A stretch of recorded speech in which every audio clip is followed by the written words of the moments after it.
तो आज हमारा इलेक्ट्रोमैग्नेटिक इंडक्शन का लेक्चर नंबर 4 होने जा रहा है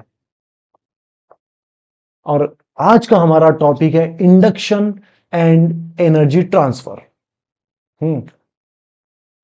अब देखो, आज हमको काय की स्टडी करना है, ठीक है। हमको ये जानना है कि देखो ये जो मैंने यहां पर स्क्वायर बनाया है, ये यूनिफॉर्म इलेक्ट्रिक फील्ड बी का रीजन है जिसमें फील्ड पेज के अंदर की तरफ जा रही। तो हम इसको इस तरह बनाते, पेज के बाहर आती तो हम उसे यहां पर एक ऐसा डॉट की तरह बनाते, ठीक है। ओके, तो फिलहाल जो मैग्नेटिक लाइंस ऑफ फोर्स है वो पेज के अंदर की तरफ जा रही है। अब देखो इसमें हम क्या करते हैं,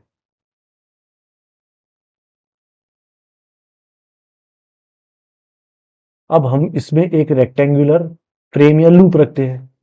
ये रख दिया हम लोगों ने लूप, चलो इसको नाम भी दे देते हैं। ये मान लो ए है, ये बी है, ये सी है और ये डी है, ठीक है। अभी ऊपर हम लोगों ने पढ़े हैं, कहाँ पढ़े, ये पढ़े हम लोगों ने। तो जब इसे हम आगे पीछे करते हैं, इस लूप को जब हम इस यूनिफॉर्म मैग्नेटिक फील्ड के अंदर बाहर करेंगे तो इसका एक्स चेंज होगा, और एक्स चेंज होगा यानी एरिया चेंज होगा। एरिया चेंज होगा मतलब हम लोगों ने पढ़े D phi upon D T होगा। तो इस लूप के अंदर या इस रेक्टेंगुलर फ्रेम के अंदर ईएमएफ जनरेट होता है, और वो ईएमएफ किसके बराबर होता है, E is equals to B L sine theta. Okay, इतने बराबर होता है। अब देखो ईएमएफ जनरेट हुआ होगा तो इसमें इस डायरेक्शन में करंट भी फ्लो होगा, ये होगी करंट की डायरेक्शन, इस डायरेक्शन में करंट भी फ्लो होगा, ठीक है। इस डायरेक्शन में करंट, अब ये मैग्नेटिक फील्ड में रखा हुआ है, इसमें से करंट फ्लो हो रहा है, इतना ईएमएफ इंड्यूस हो रहा है। अब देखो तब जब हम इसे v वेलोसिटी के साथ, जब हम इसको v वेलोसिटी के साथ इधर पुल करते हैं ना, तो इसका एरिया चेंज होगा, इसमें ईएमएफ इंड्यूस होगा और इसमें से करंट दौड़ेगा। अब देखो अगर इसमें से करंट दौड़ेगा, अगर इसमें से क्या दौड़ेगा, करंट दौड़ेगा आई, तो आपको मालूम है v इज इक्वल टू होता है आई आर। जहां करंट होगा वहां रेजिस्टेंस होगा, और जहां रेजिस्टेंस, जितना ज्यादा रेजिस्टेंस होगा उतनी ज्यादा हीट पैदा करेगा। तो इस वायर के अंदर इस करंट के फ्लो होने की वजह से क्या पैदा होगी, हीट, समझ में। और हम इसको जो बाहर की तरफ खींच रहे हैं वो होगा हमारा वर्क, बाहर की तरफ खींच रहे वर्क कैसा, तो देखो इसके ऊपर ना फोर्सेस लगी क्योंकि मैग्नेटिक फील्ड में है और इसमें से करंट फ्लो हो रहा है, तो इसके ऊपर मैग्नेटिक फोर्स लगेगी इस डायरेक्शन में, यहाँ पर मैग्नेटिक फोर्स लगेगी इस डायरेक्शन में, यहाँ पर मैग्नेटिक फोर्स लगेगी। चलो इसको नाम भी देते, इसको देते F1, इसको दे देते F2 और इसको दे देते F3। तो हम F3 के अगेंस्ट काम कर रहे हैं, F3 के अगेंस्ट काम कर रहे हैं, यानी कि हम यहाँ जो काम करेंगे उस काम में हम वो काम का जो पावर होगा हमारा, और इस लूप में जो हीट बनेगी उसका पावर, ये दोनों कैसे होंगे, सेम होंगे। हमको ये प्रूफ करना है, ये है आज का मुद्दा।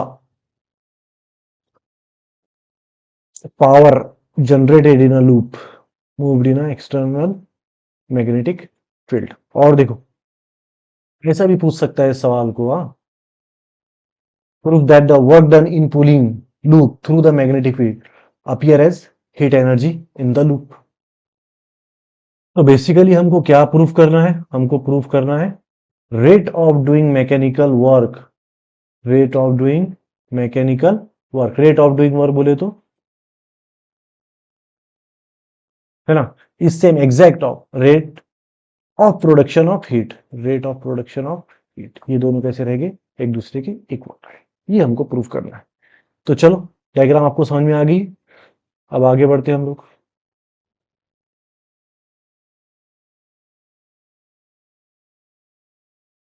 तो एक काम करते हैं अपन, पहले पीडब्ल्यू निकाल लेते, फिर पीएच निकालेंगे और फिर दोनों को हम देखेंगे इक्वल है या नहीं। तो पहले पीडब्ल्यू निकाल लेते हैं ना, तो rate of doing work is equal to, ये वाला निकाल रहे हैं हम, पीडब्ल्यू मैकेनिकल, ये किसका होता है, पावर किसका होता है, वर्क अपॉन टाइम, वर्क किसके बराबर होता है? Force multiplied by displacement upon time.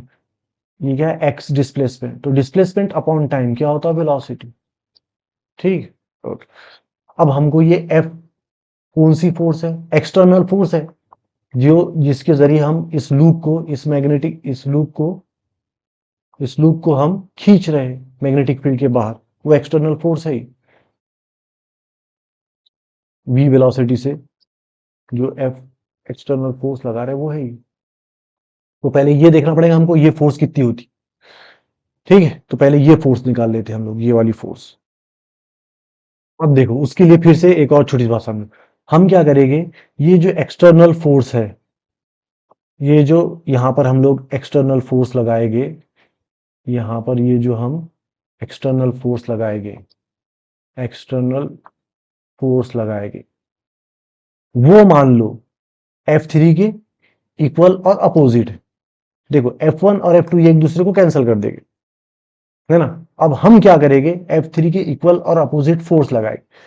तो F3 की हमको वैल्यू मालूम है। कैसा मालूम है? हम लोगों ने magnetic field due to electric current में पढ़े थे कि ये एक करंट कैरिंग कंडक्टर है ना। इसको मैग्नेटिक फील्ड में रखे तो ये कितनी फोर्स, मैग्नेटिक फोर्स एक्सपीरियंस करता है, मैग्नेटिक फोर्स कितनी एक्सपीरियंस करता है। तो मैं आपको बताया था, एक चार्ज अगर मैग्नेटिक फील्ड में रखा हुआ है, एक चार्ज अगर, तो वो कितनी मैग्नेटिक फोर्स एक्सपीरियंस करता है? Q V B sine theta. So magnetic force किसके बराबर हुआ? क्यू बाई टी से मल्टीप्लाई करता हूं, और इधर भी टी से इधर टी से डिवाइड, टी से मल्टीप्लाई, वी साइन थीटा, है ना। क्यू बाई टी बोले तो I, V by multiplied by T बोले तो एल। ये यहां से इतनी लेंथ मान लेते, इसकी एल लेंथ है। सो ये हो गया आई एल, और ये बी साइन थीटा, क्योंकि ये इसको परपेंडिकुलर है, फील्ड इस लूप को परपेंडिकुलर है, तो ये हो जाएगा 90, और साइन 90 होगा कितना?